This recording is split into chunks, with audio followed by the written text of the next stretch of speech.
Olá pessoal, bem-vindos mais uma vez aqui ao nosso canal. Mais uma vez estamos aqui na NZ Centro Automotivo da Bosch Service, especializada em ar-condicionado, airbag, tudo que é eletrônica, mecânica em geral do carro, alinhamento, balanceamento, tudo que você precisar mexer no seu carro, eles são capazes aqui. Hoje estamos com Peugeot 3008, pacote de luxo, Grife Pack e um monte de detalhezinho para explicar para vocês.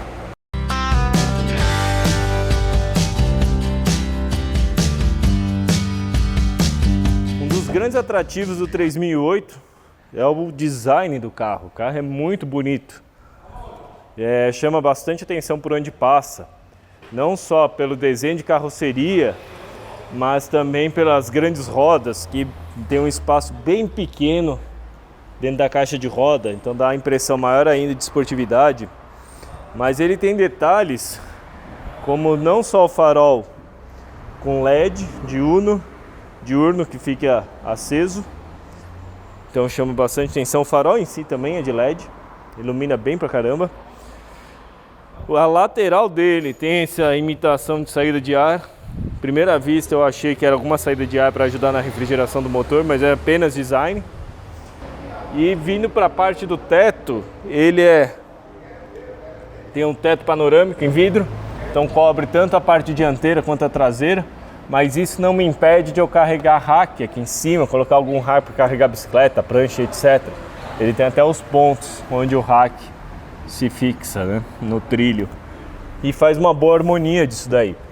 Abrindo o teto, a tela de isolação da luz solar, que é clara, então o ambiente é sempre um pouquinho mais claro, ela vai até o final, deixando todo o vidro, toda a parte em vidro exposta. E se você quiser abrir o teto solar, ele abre a parte dianteira, deixando o vidro por cima um do outro. Bem agradável, bem bacana. Vindo para a parte traseira, eu tenho aí nessa caída da Autoque esportivo, em excepcional, deixamos as luzes acesas porque fica realmente chamativo. É um carro que chama muita atenção, principalmente à noite, com o conjunto de faróis que tem. E eu tenho também um bom acabamento, boa junção com o spoiler traseiro, que não só em termos de estilo e design, eu tenho também favorecimento da aerodinâmica, como a gente sempre explica nos carros hatch, SUV, perua. Eu acabo colocando isso daqui porque a hora que o ar passar por ele, o vórtice é quebrado, favorecendo a aerodinâmica. Outro mimo que agradou bastante a gente foi a proteção da parte inferior, aqui onde se abre a porta.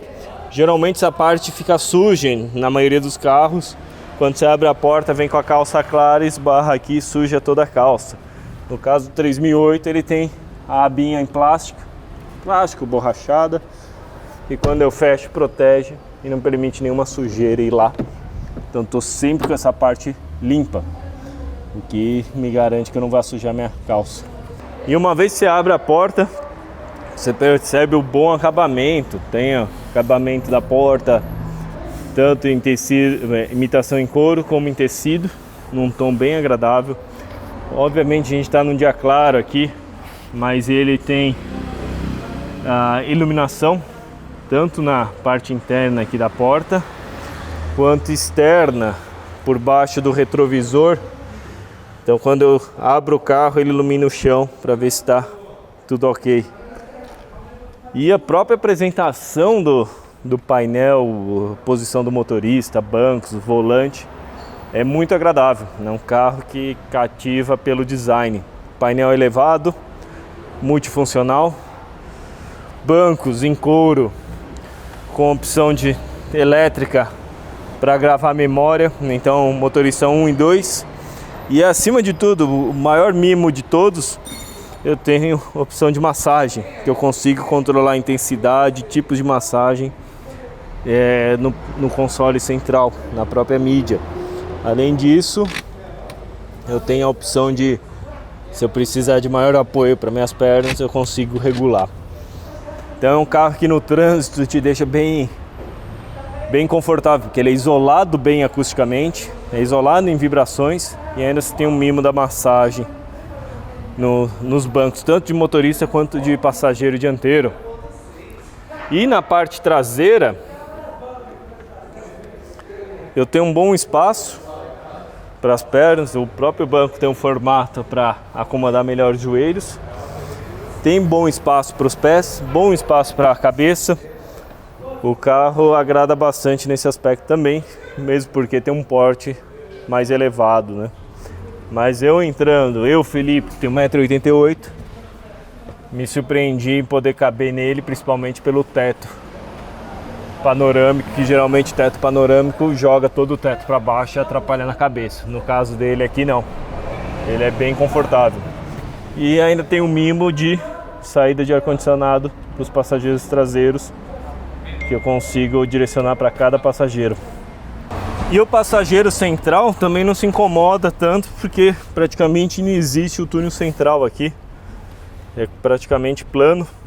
Já a apresentação para o motorista, tanto motorista quanto passageiro, do painel, tanto o painel de instrumentos como a mídia central, etc., é bem agradável. Começar pelo volante pequenininho, que eu tenho todos os comandos nele, as borboletas para trocar marcha atrás dele. O único senão dessas borboletas é que ela não gira junto com o volante. Então às vezes você está numa curva, você tem que parar para pensar ou tirar a mão para fazer uma redução, alguma coisa assim.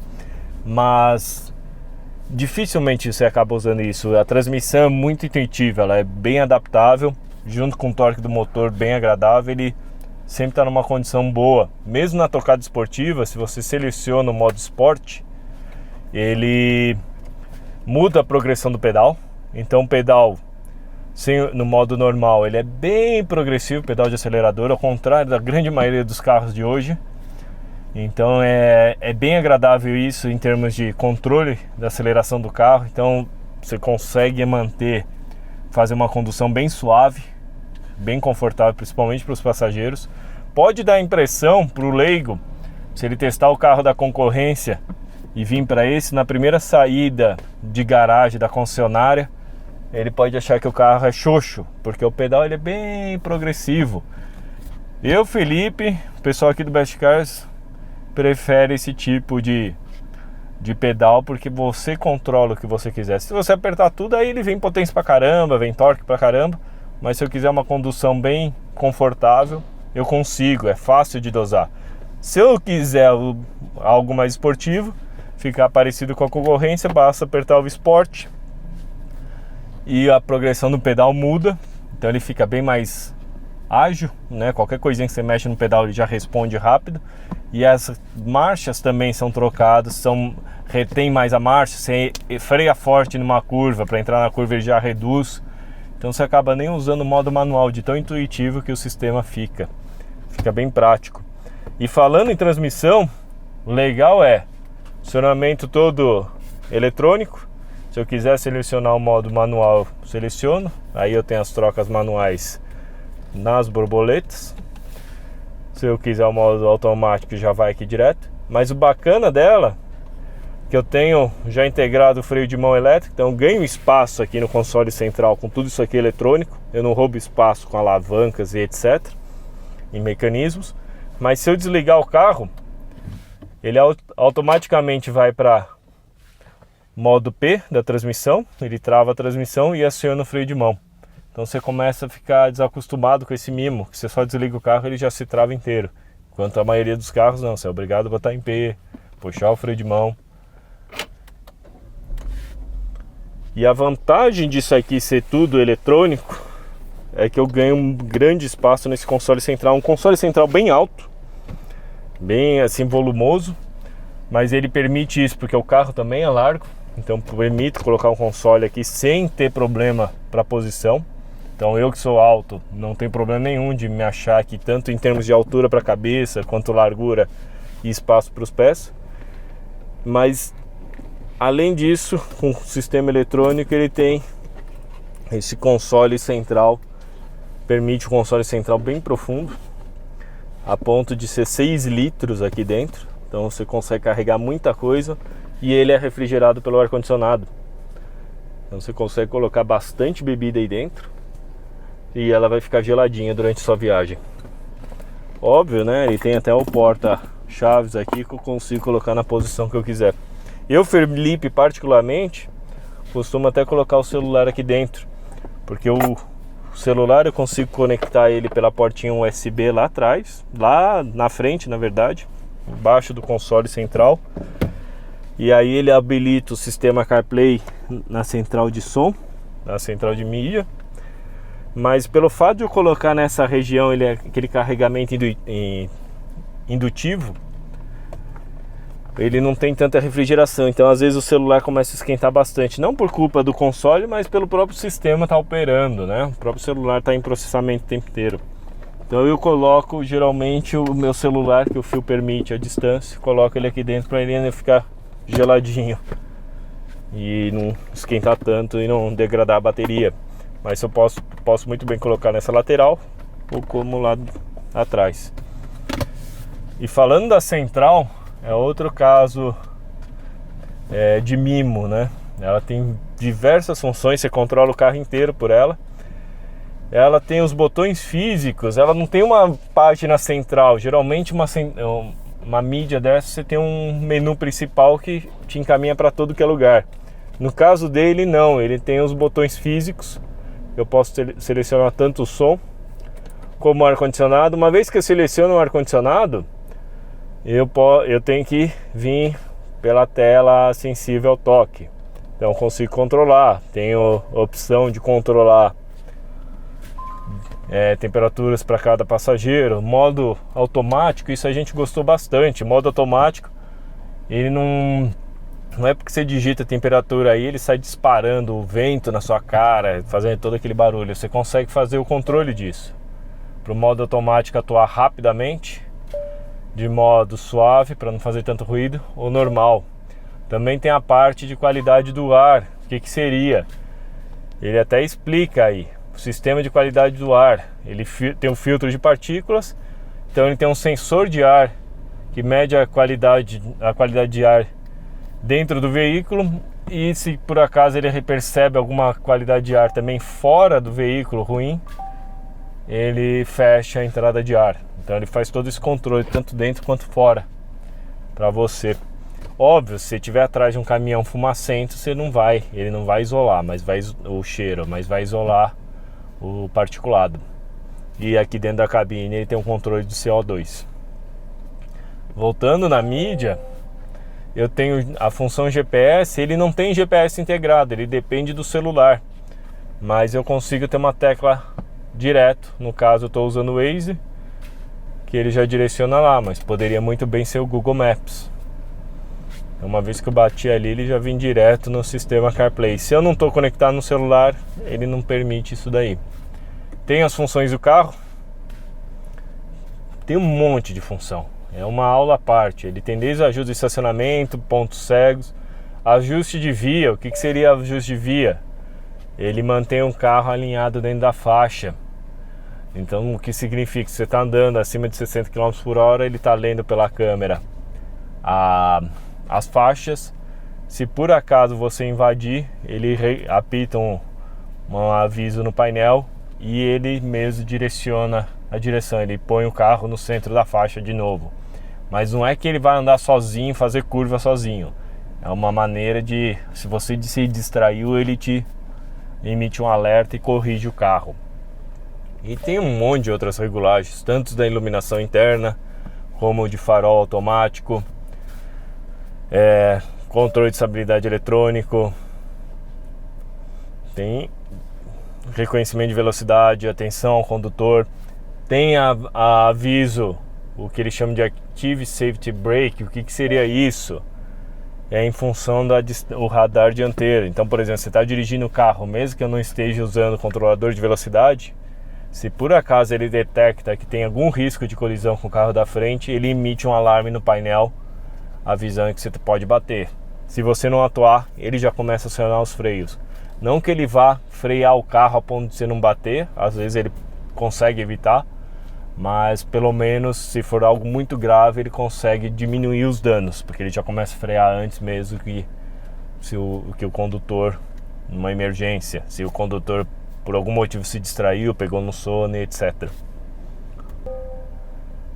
Também tem outros acessos que eu posso tanto vir aqui opções, posso botar fotos ali, posso conectar o Wi-Fi do telefone, mas eu também tenho outras regulagens aqui, como a luminosidade, posso desligar o painel ou a central de mídia. O único senão que eu tenho um caminho longo até chegar nisso daí. A luminosidade tanto da central quanto do painel de instrumentos. E também tenho configurações. Configuração bacana é a configuração aqui, personalizar o painel. Então quando eu vou para o painel, eu tenho no botão do volante, eu consigo controlar qual tipo de visualização quero. Então visores é o padrão dele. Eu tenho velocidade de um lado, contagiros do outro. Contagiros tanto quanto controverso, porque alguns reclamam que ele é o contrário. Foi uma maneira da Peugeot chamar a atenção. Eu particularmente, quando estava fazendo os testes dinâmicos, achei meio estranho, porque você tem que realmente ler o ponteiro, porque é o contrário do que você espera, que geralmente você está vendo o ponteiro já deitando lá para o outro lado, você, tá na hora de trocar a marcha. Aqui já é o contrário, você tem que trabalhar isso no cérebro. E aqui eu tenho a visão de boa parte das informações necessárias, tanto do aviso de ponto cego. Se ele, por exemplo, detectar que eu saí de uma faixa, ele vai apitar um alarme. Ele tem o reconhecimento da velocidade da via. Então, pela câmera, ele lê as placas que estão na rua e te fala qual que é o limite de velocidade da via. E aí eu posso vir tanto limitar a velocidade. Então, uma vez que eu limitar a velocidade, ele não passa daquilo, a não ser que eu aperte o pedal até o fundo. Senão, não importa a posição do pedal, ele vai manter aquela velocidade, não vai passar. Como também um assistente de condução. Esse é bem bacana, porque é o controlador de velocidade que ele faz em função, ele tem a velocidade que você determina, mas ele tem a função de, com o radar, se o carro da frente diminui, como a gente mostra no vídeo, se o carro da frente diminui, ele mesmo freia o carro sozinho, ele controla a velocidade do seu carro em função do carro da frente. Tem uma outra visão, que ele chama de condução, que eu tenho melhor ideia do que eu tenho aí, né, nessa função. Então, se eu ponho o controlador de velocidade, eu já consigo detectar que tem um carro lá na frente, ele já está detectando pelo radar. Eu consigo controlar por uma alavanquinha que eu tenho atrás do volante.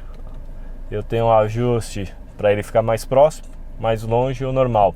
No ajuste mais próximo, eu tenho um problema de ele toda hora frear, acelerar. Ele fica arisco conforme varia a velocidade do carro da frente.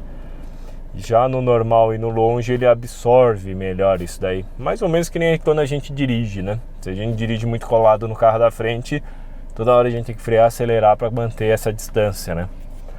E aqui, uma vez você botou no modo condução, ele tem a velocidade do lado, tem o velocímetro também numa escala meio diferente, como se fosse rotacionando, e o contagiros também. Ele apenas dá uma leve noção, né, de rotação, porque ele é difícil de ler. Outro modo, o pessoal, que eu ia explicar junto com a mídia. Então eu consigo ter algumas seleções que eu posso controlar, tanto quanto consumo. Posso ter o contagiros parecendo uma bússola de barco, não tem opção de ser o outro contagiros.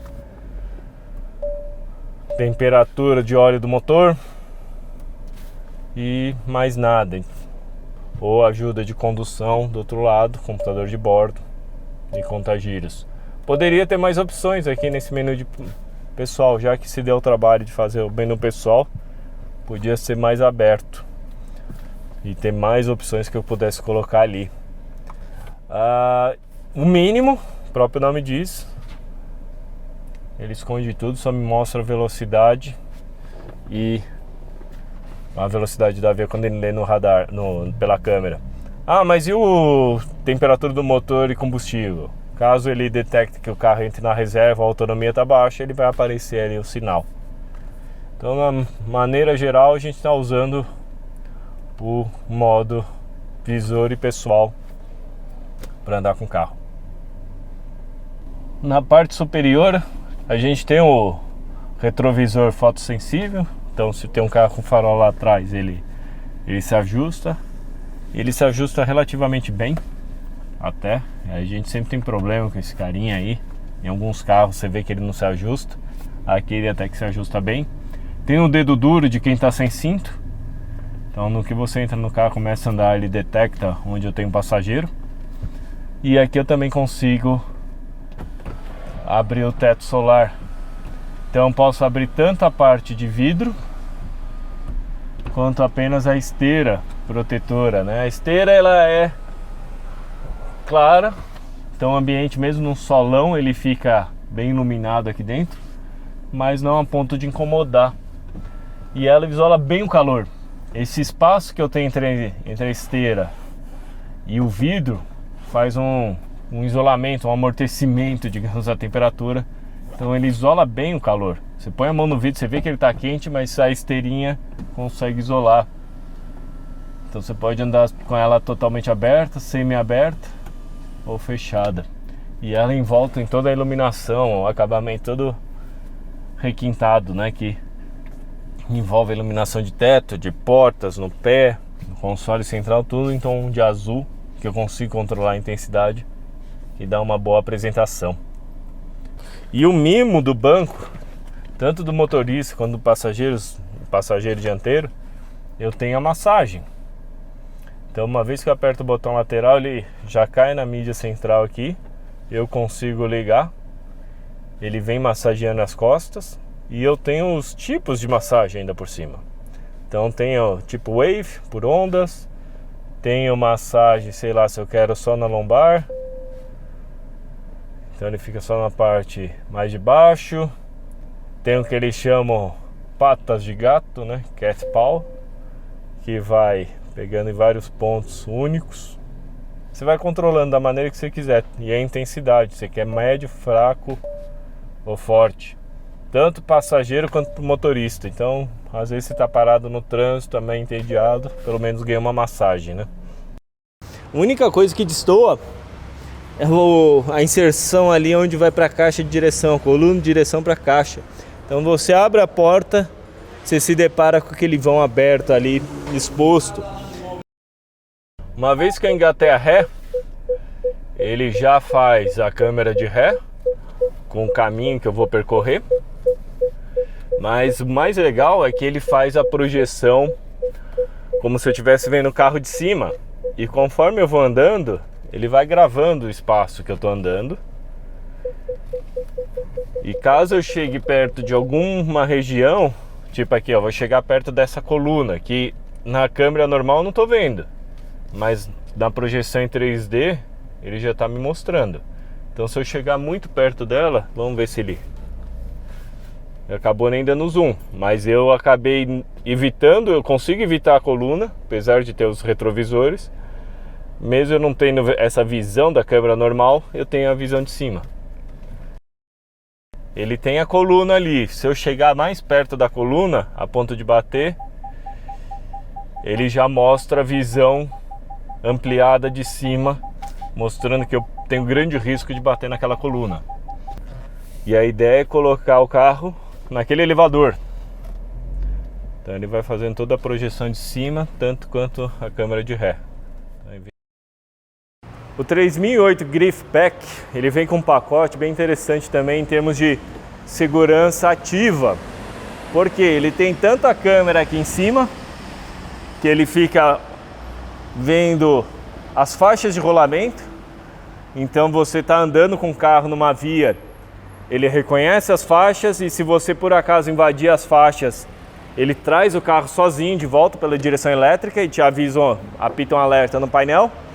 Além disso, ele reconhece placas de velocidade e sempre te indica no painel. Então se você tem alguma curiosidade, você não sabe direito qual que é o limite daquela via, você olha no painel, vira e mexe, já está indicada, que às vezes passa despercebido uma placa de trânsito, mas ele está lendo o tempo inteiro. E o controlador de velocidade, você pode programar para ele seguir a velocidade que ele leu nessa câmera. Então ele vai definir a velocidade do carro em função da placa que ele leu e também em função do radar dianteiro. O radar fica embutido atrás do para-choque. Se a gente tirar a tampinha de plástico, já consegue ver ele. E como que ele funciona? Ele detecta a distância do carro da frente. Você programa longe, normal ou próximo.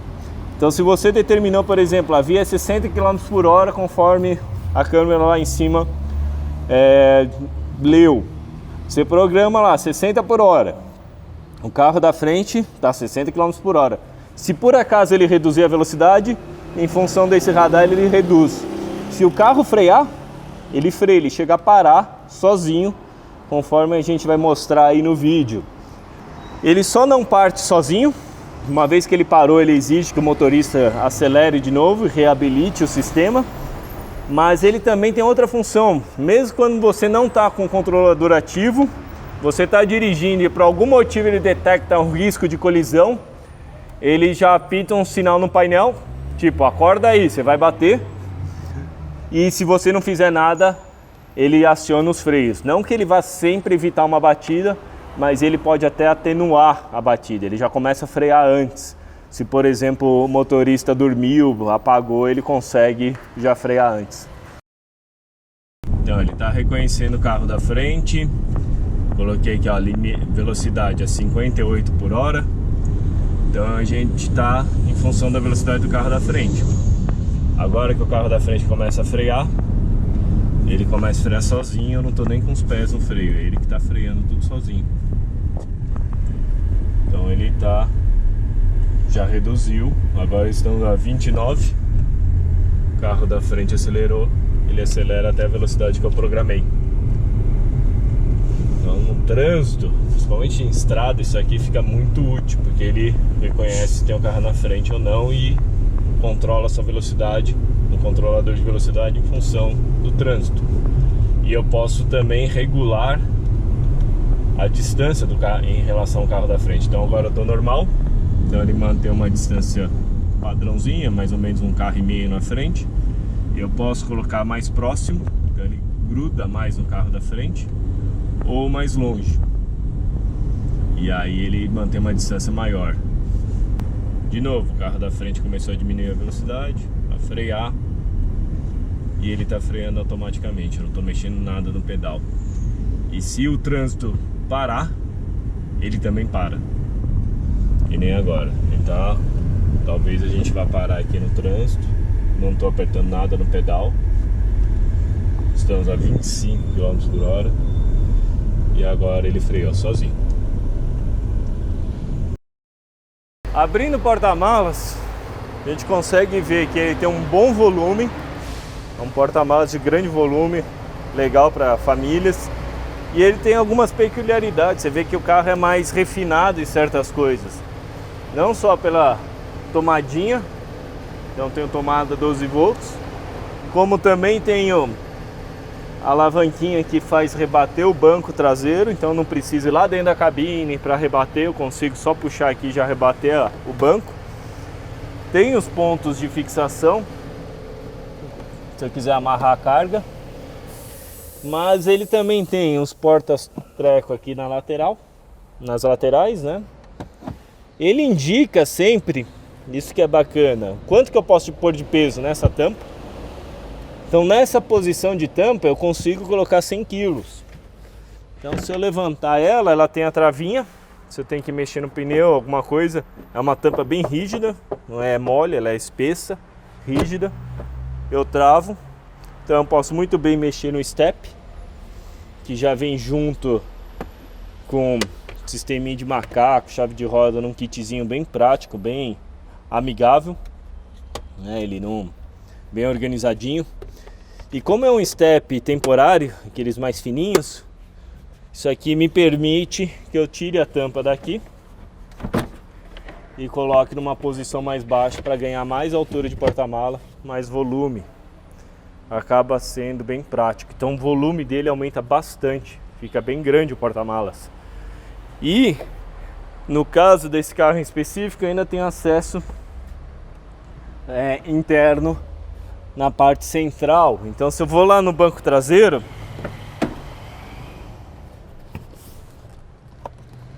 eu consigo acessar a parte de dentro da cabine. Para que serve isso daí?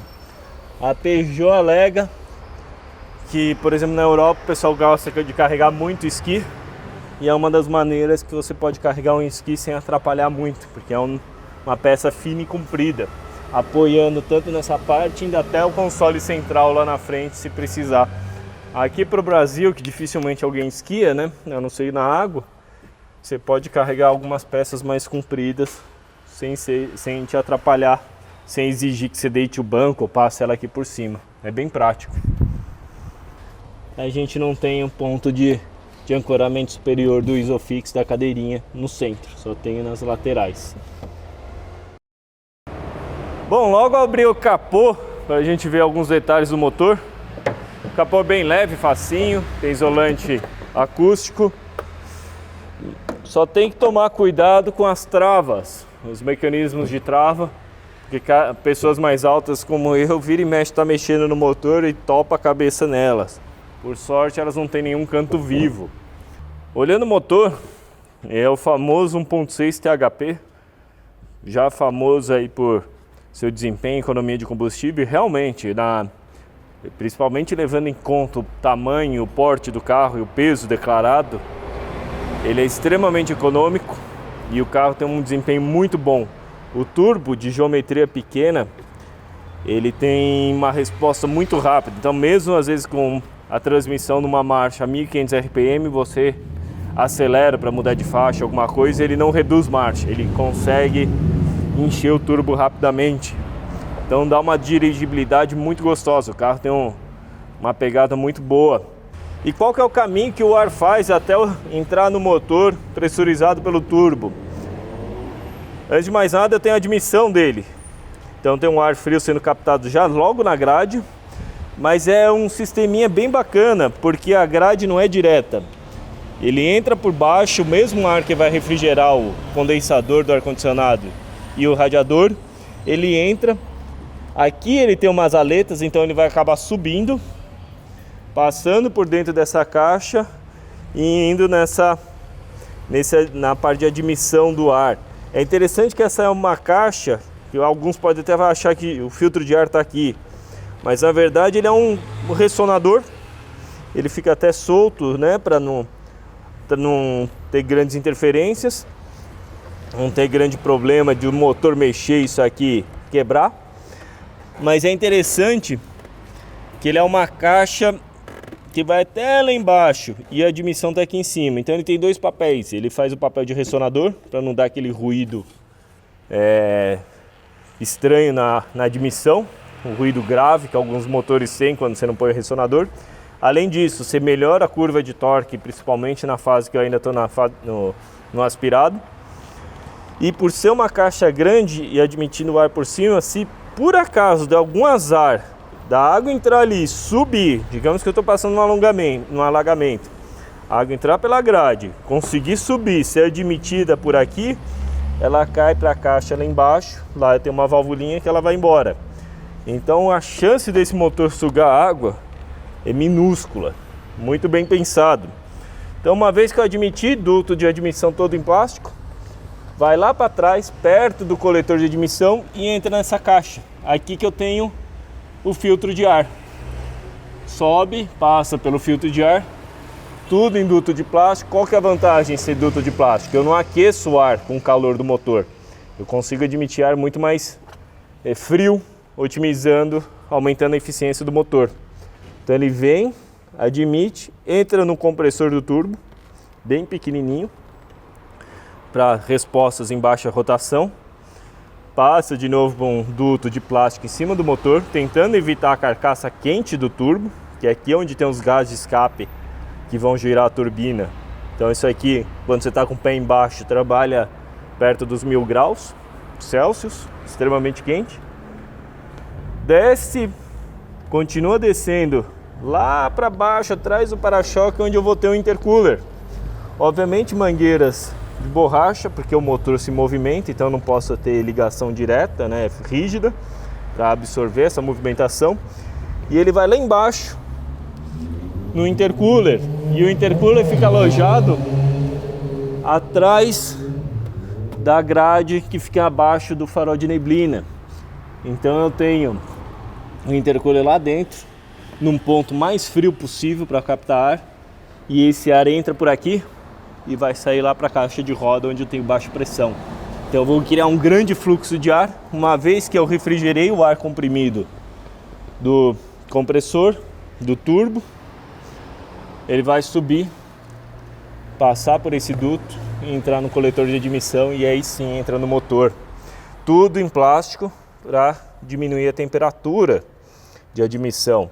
Além disso, dá para ver a preocupação deles em manter toda essa admissão fria pelo fato da grade, a maior grade frontal, eu tenho ela boa parte fechada, tem uma pequena parte aberta que é para o radiador, né, tanto embaixo quanto aqui em cima, mas eu tenho um duto bem nessa região que, se você olhar, coincide com a admissão do motor.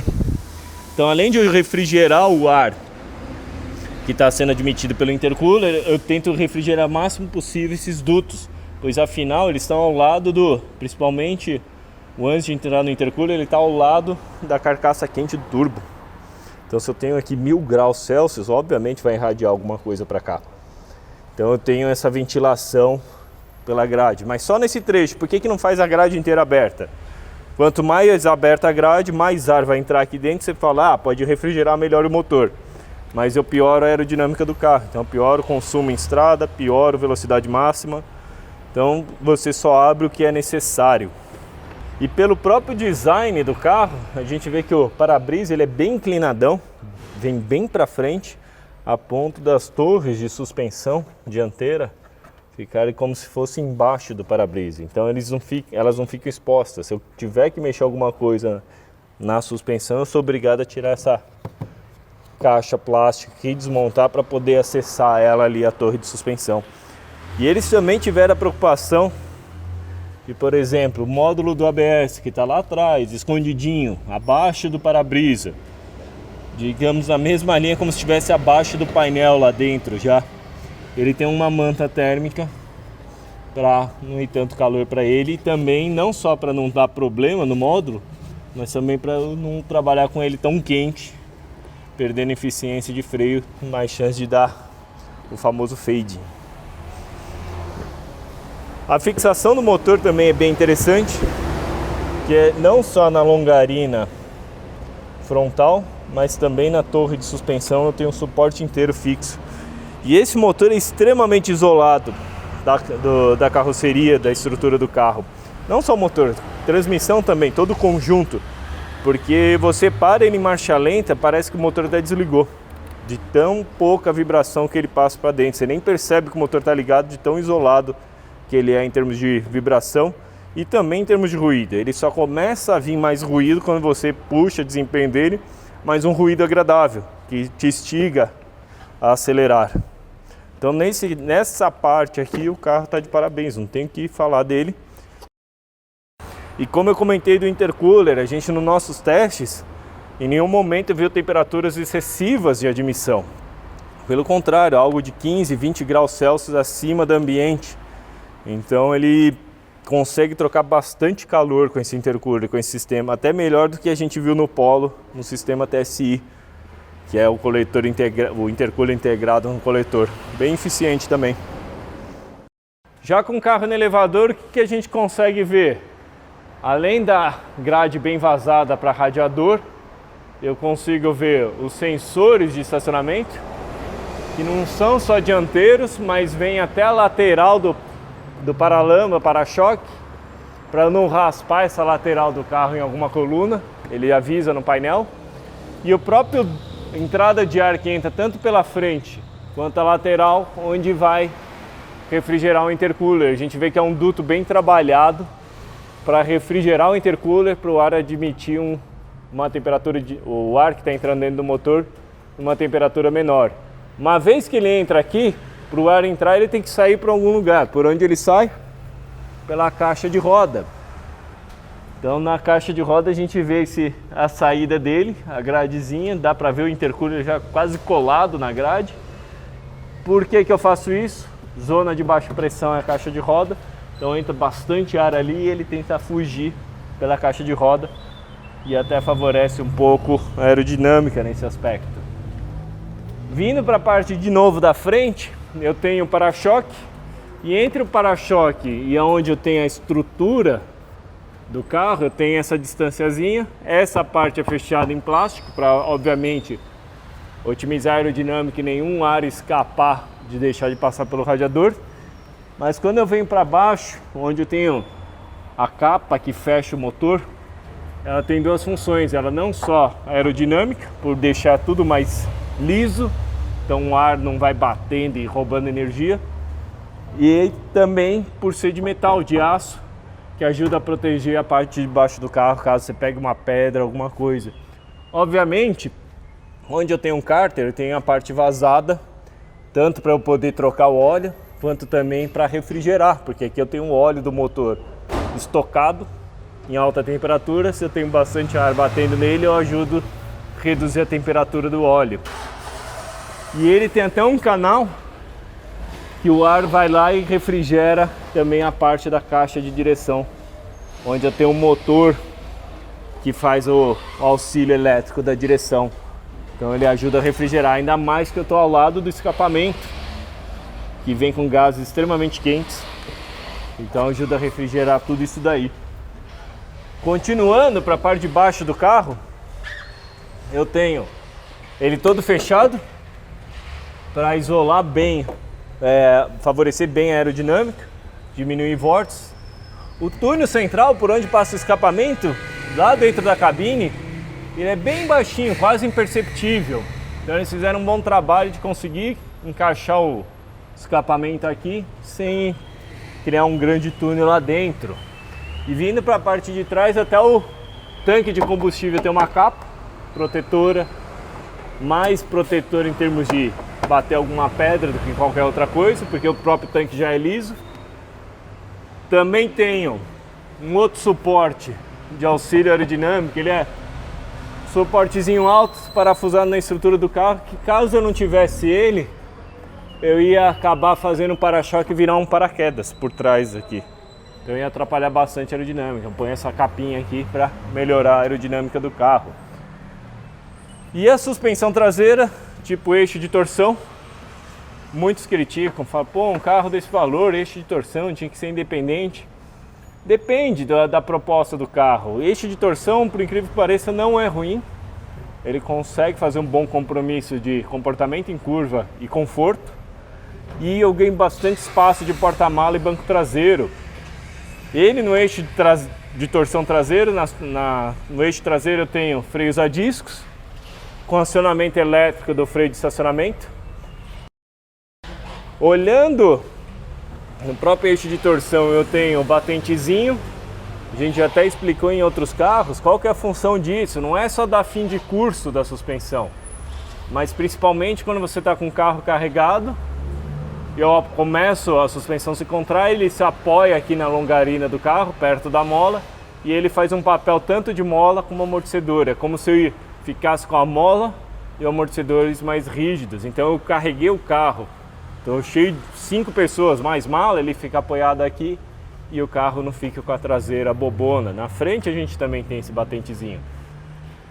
E além disso, não só para quando está carregado, mas quando eu entro em curva, ele se apoia nele e aumenta a rigidez, melhorando como se eu tivesse uma suspensão esportiva, melhorando o comportamento em curva. O único senão questão de suspensão desse carro, porque ele impressiona pelo comportamento dinâmico, ainda mais levando em conta que é uma SUV e o porte, o peso dele. Mas ele é extremamente divertido em curva, você consegue soltar a frente, soltar a traseira, gruda bem. O controle de estabilidade é bem permissível, o controle de estabilidade eletrônico só atua quando você vai realmente se matar. Então é um carro que te permite ter o prazer de dirigir. O único senão dessa suspensão que a gente percebeu é que você passa em remendos, em buracos, às vezes a roda quica. Então tem alguma coisa que poderia melhorar em termos de amortecedor de compressão rápida e curta. A gente sente, dependendo dos remendos que se pega, o carro dando uma quicada. Você está numa curva, ele passa no remendo, ele às vezes perde contato com o solo. E além disso, se você pega só um lado, a suspensão traseira ela tem algum vetor de força que a hora que eu comprimo esse lado, pelo fato da bucha não ser paralela, eu faço ela inclinada para trabalhar com a posição do ponto de rolagem da suspensão traseira. Essa bucha deve ser bem, digamos, macia, porque você não sente impacto através dela, mas a hora que pega um remendo, um buraco, às vezes a traseira dá uma sambada. Então você vê que esse eixo inteiro ele faz o carro dar uma sambada lateralmente. Isso em piso muito ruim. Mas o que a gente percebeu é que esse é o segundo carro que a Peugeot fornece pra gente. A gente teve problema com o pneu no primeiro, e aí eles trocaram o carro pra gente, e eu peguei o carro, o segundo carro, e falei, nossa, parece um carro totalmente diferente, tão mais confortável. E fomos ver, a pressão de pneu estava abaixo do recomendado. E a gente andou até, né, um dia com essa pressão de pneu para analisar, e realmente o carro ficou muito melhor. Não esqueça que a gente tem um pneu de perfil baixo, perfil 50, roda grandona. Então, geralmente esses pneus, para não ter risco de amassar a roda em qualquer buraco, eles são bem mais rígidos aqui. Sou obrigado a botar mais pressão e com isso a chance dele transmitir mais impacto para a cabine é maior. Além do que, às vezes, perder contato com o solo, porque ele vira um toco rígido, ele não absorve o remendo.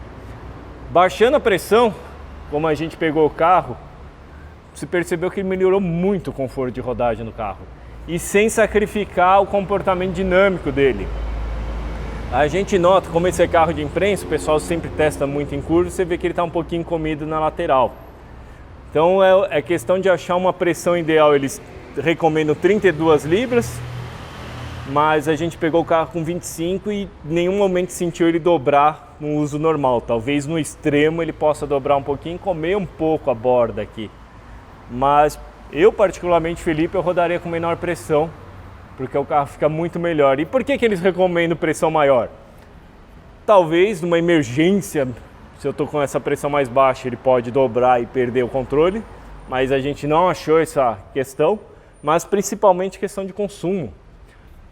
Por outro lado, se você tiver um asfalto lisinho e quiser brincar, apesar de não ter sido a maior aceleração lateral que a gente já teve, obviamente pelo porte do carro, mas é um carro extremamente divertido em curva. Então, para eu, no caso, Felipe, que sou viúva das Station Wagons, das peruas, eu fico até um pouco feliz com ele, porque dá para brincar e te trazer um prazer em dirigir.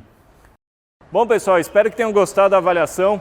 Mais detalhes de consumo, desempenho e outros pontinhos estão no site, no Best Cars, dividido nas semanas aí que a gente foi escrevendo sobre o carro. Se gostou do vídeo, dá o joinha, compartilha com os amigos. Não esqueça de seguir a gente no Instagram, FHB Performance, Best Cars e Site Produções. Obrigado e até a próxima!